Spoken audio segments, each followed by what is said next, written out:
Good morning students. जो हमारा first lecture है उसकी कंटिन्यूएशन में हमारा ये सेकंड लेक्चर है। तो फर्स्ट लेक्चर में हमने देखा कि जो हमारी डिमांड कर्व है वो डाउनवर्ड स्लोपिंग है। आज के लेक्चर में हम देखेंगे कि why does demand curve slope downward. ये डाउनवर्ड क्यों है, उसके पीछे रीजंस क्या हैं, उसको देखते हैं। सबसे पहला रीज़न क्या है, law of diminishing marginal utility. अब मैं पहले आपको बता दूं कि मार्जिनल यूटिलिटी है क्या चीज़। एक एग्जाम्पल से आपको ये चीज़ क्लियर करती हूँ। फॉर एग्जाम्पल, आपको भूख लगी है, आप खाना खा रहे हो, एक रोटी खाओगे आपको जो है मार्जिनल यूटिलिटी बहुत ज़्यादा मिलेगी। दूसरी रोटी खाओगे फिर भी मिलेगी मार्जिनल यूटिलिटी, लेकिन उतनी नहीं मिलेगी। तीसरी खाओगे और कम हो जाएगी, चौथी खाओगे और कम हो जाएगी, पांचवी खाओगे तो शायद आपका पेट खराब हो जाएगा। राइट, यानी कि जैसे जैसे हम किसी भी चीज़ की क्वांटिटी को ज़्यादा से ज़्यादा कंज्यूम करते हैं वैसे वैसे मार्जिनल यूटिलिटी कम होती जाती है। एक और चीज़, utility is very important for the demand. Why it is important, दो हम यहाँ पे वर्ड्स यूज़ करते हैं, utility and satisfaction. Now what is the difference between utility and satisfaction. Utility is cost, satisfaction is effect. ठीक है, अगर मुझे लगेगा किसी चीज़ की यूटिलिटी है तो मैं डिमांड करूँगी, और उसके बाद जो मुझे सेटिस्फैक्शन है उसका इफ़ेक्ट है, उसके बाद मुझे सेटिस्फैक्शन मिलेगी। एक रूल होता है कि price equal to marginal utility. मैं उतना ही पेमेंट करना चाहती हूँ जितना कि मुझे मार्जिनल यूटिलिटी मिल रही है। राइट, सो जैसे जैसे हमारे पास प्राइस बढ़ता चला जाता है तो क्या होगा, अगर प्राइस बढ़ा है तो मेरा क्वांटिटी की जो डिमांड है वो कम करूँगी। रीज़न क्या है मेरे पास, क्योंकि मेरे पास जो पहले मार्जिनल यूटिलिटी चीज़ की ज़्यादा होगी, अभी जो चीज़ मेरे पास कम होगी उसका यूटिलिटी मेरे पास ज़्यादा होगा। धीरे धीरे वो चीज़ मेरे पास प्राइस गिर गया सपोज, ठीक है, और क्वांटिटी डिमांडेड बढ़ गया।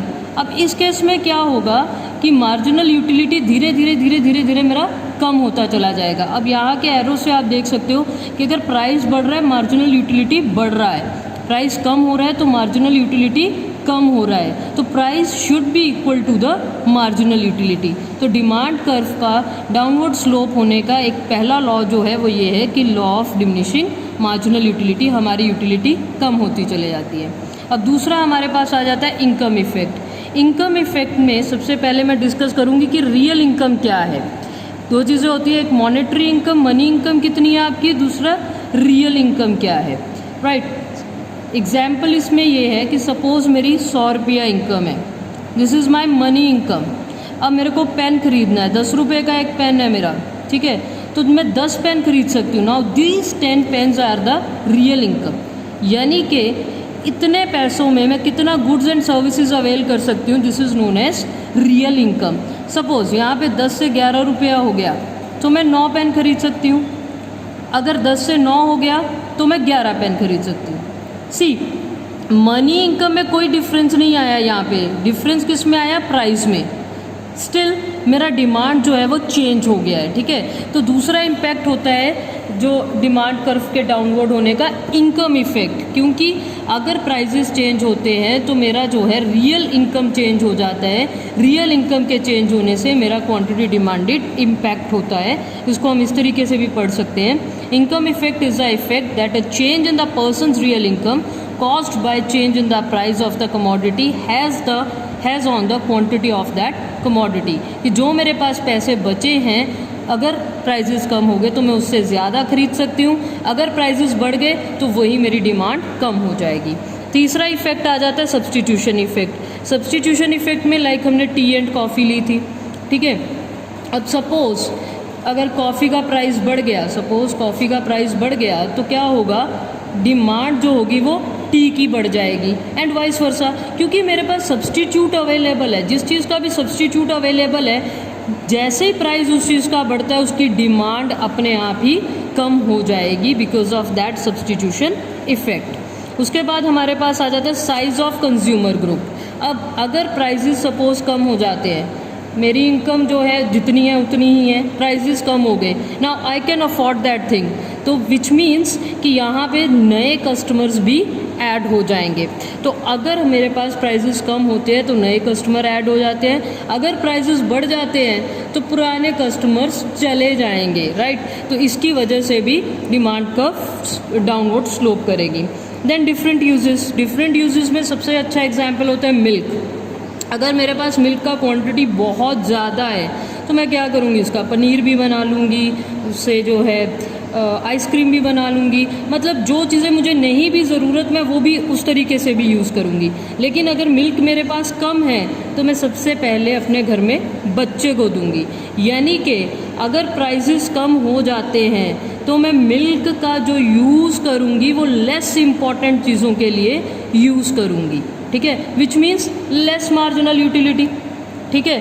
और अगर मेरा प्राइस बढ़ता है तो मैं मिल्क को यूज़ करूँगी फॉर मोर इम्पॉर्टेंट पर्पस, यानी कि मेरा मार्जिनल यूटिलिटी भी बढ़ेगा, विच मीन्स कि डिफरेंट यूजेस की वजह से, क्योंकि एक चीज़ का डिफरेंट यूज़ होता है, जितना ज़्यादा वो मेरे पास चीज़ होएगा क्वांटिटी में, प्राइस कम होगा, मैं लेस और लेस उसको इम्पॉर्टेंट चीज़ों के लिए यूज़ करूँगी, जिसकी वजह से भी हमारा डिमांड कर्व डाउनवर्ड स्लोप करता है, राइट।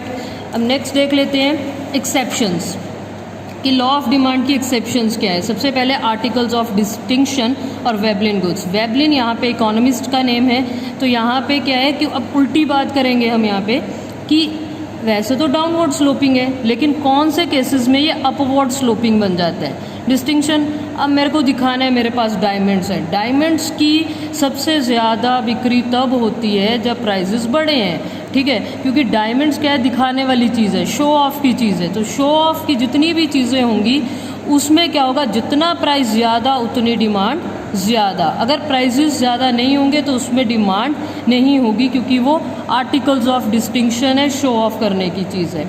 दूसरा इग्नोरेंस, अब कुछ लोगों को लगता है जितना प्राइस ज़्यादा होगा उतनी क्वालिटी बेटर होगी, हालांकि हमेशा ऐसा नहीं होता है। तो इग्नोरेंस भी जो है वो एक तरीके से एक्सेप्शन है, कि अगर लोग ये सोच रहे हैं प्राइसेस बड़े होने से जो है क्वालिटी ज़्यादा बेटर है तो फिर वो डिमांड भी ज़्यादा कर रहे हैं।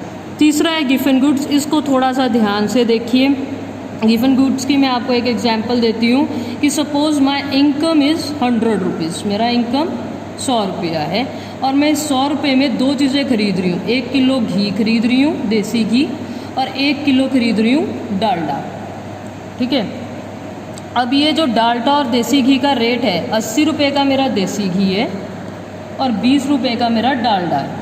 लुक, 100 रुपीज़ मेरी इनकम है जो मैं डालडा और देसी घी पे इस्तेमाल कर रही हूँ, तो यानी मेरी रिक्वायरमेंट घर की कितनी है, 2 kg घी, और ये इस तरीके से मेरी पूरी हो रही है। नाउ लेट्स जस्ट सपोज कि 1 kg डालडा जो है वो हो गया 20 से 40 रुपया, पहले 20 का था अब कितने का हो गया, 40 रुपये का, ठीक है। अब सोच के देखो, अगर मुझे 40 रुपये का डालडा खरीदना है तो मैं घी तो 1 किलो नहीं खरीद पाऊँगी 100 रुपये में, राइट।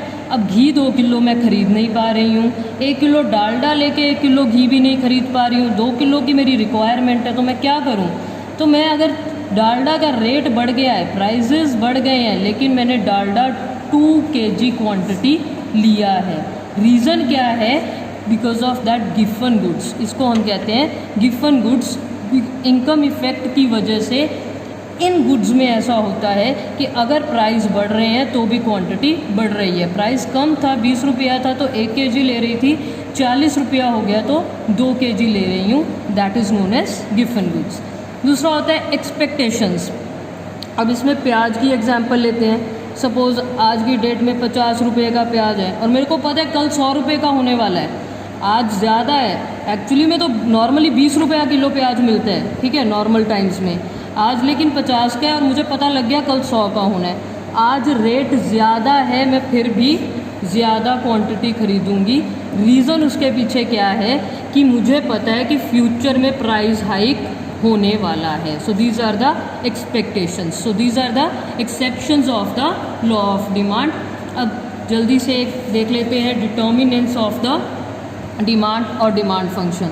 तो क्या डिटर्मिनेंट्स है, ये पहले भी आप कर चुके हैं, तो छोटा सा आपको ब्रीफ सा बता रही हूँ कि कि सबसे पहला डिटर्मिनेंट क्या है, price of x. Price of x क्या है, on price of the commodity. Demand function को सबसे पहले जो रूल करता है वो है प्राइस।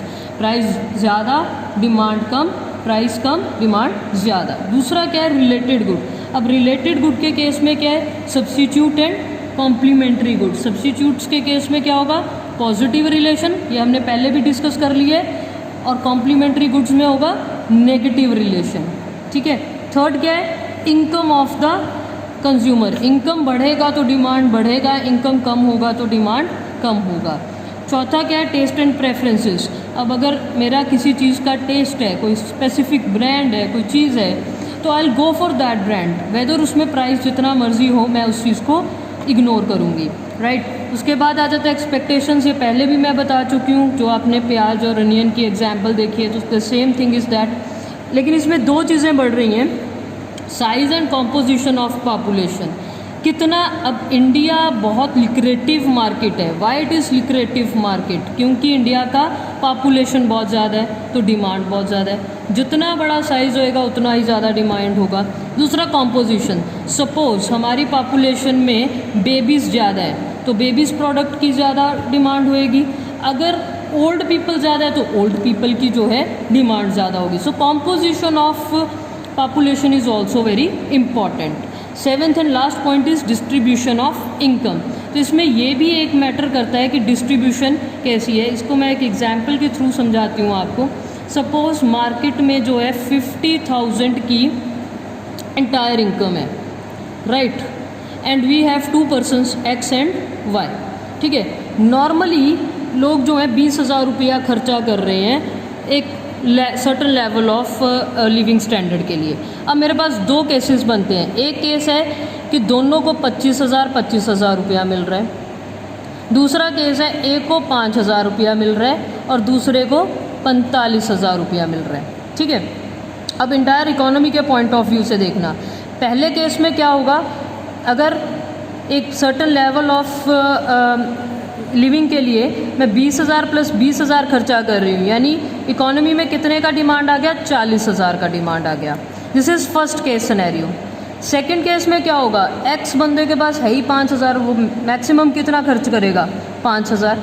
ठीक है। अब वाई जो है 20,000 रुपये में उसको सब कुछ मिल रहा है, चलो थोड़ा लेविशली भी खर्च कर लेते हैं, मान लो 25,000 खर्चा कर लेते हैं, तो इकोनॉमी में टोटल कितना खर्चा हुआ, 30,000 का। सी द डिफरेंस, जितना ज़्यादा डिस्ट्रीब्यूशन ऑफ इनकम इक्वल होगा उतना ही ज़्यादा मार्केट में डिमांड होगा। जितना ज़्यादा अनइक्वल डिस्ट्रीब्यूशन होगा उतना ही मार्केट में कम डिमांड होगा। So that's all about these topics. बाकी के हम नेक्स्ट लेक्चर में करेंगे। Thank you very much.